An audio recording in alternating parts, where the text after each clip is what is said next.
Air adalah sumber kehidupan, namun tidak semua air aman untuk digunakan. Di berbagai wilayah, pencemaran kimia oleh air telah menjadi ancaman yang nyata. Zat-zat seperti logam berat, pestisida, deterjen telah mempengaruhi kualitas air. Mengapa topik ini penting?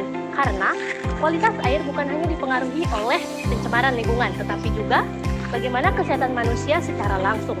Di topik ini kita akan membahas tentang data, fakta, dan juga dampak daripada pencemaran kimia oleh air dan bagaimana kita dapat mengatasinya. Menurut berbagai laporan lingkungan, lebih dari sepertiga sumber air dunia telah terkontaminasi bahan kimia berbahaya. Di banyak negara berkembang, lebih dari 70% limbah industri dibuang ke sungai tanpa pengolahan yang memadai.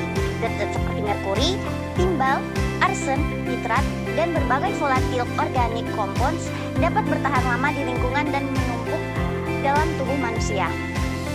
Beberapa studi di Indonesia menunjukkan bahwa pencemaran sungai sering disebabkan oleh aktivitas rumah tangga, pertanian, dan industri. Nitrat dari pupuk kimia, deterjen dari limbah domestik, dan logam berat dari limbah industri kerap ditemukan pada kadar melebihi baku mutu air. Dampak terhadap lingkungan, pencemaran kimia dalam air dapat menyebabkan berbagai kerusakan.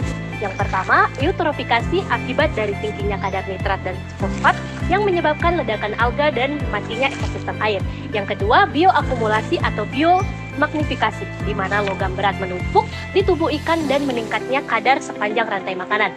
Yang ketiga, matinya ekosistem air sensitif, di mana mengganggu keseimbangan ekosistem sungai dan danau.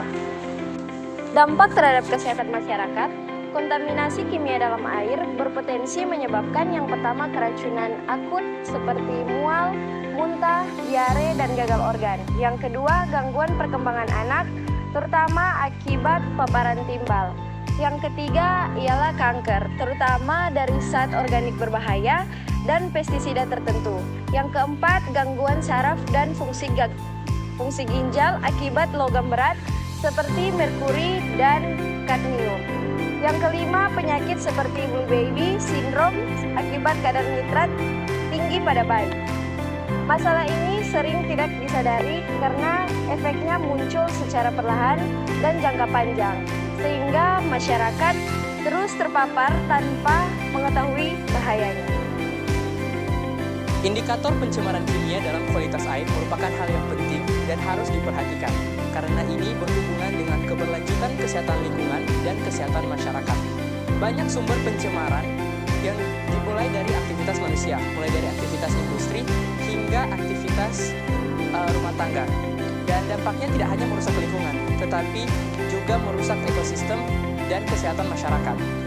Maka ada beberapa hal yang dapat dilakukan untuk mengurangi pencemaran kimia ini dan mengurangi risiko terhadap kesehatan masyarakat.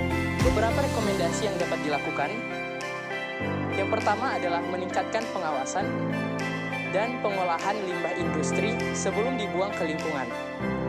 Yang kedua, kita dapat mengurangi penggunaan bahan kimia berbahaya di sektor pertanian dan mendorong pertanian ramah lingkungan.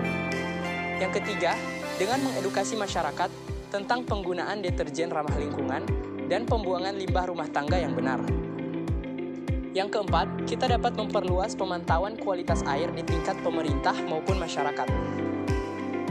Yang kelima, dengan menggunakan teknologi pengolahan air seperti filtrasi, koagulasi, atau reverse osmosis di daerah yang beresiko tinggi.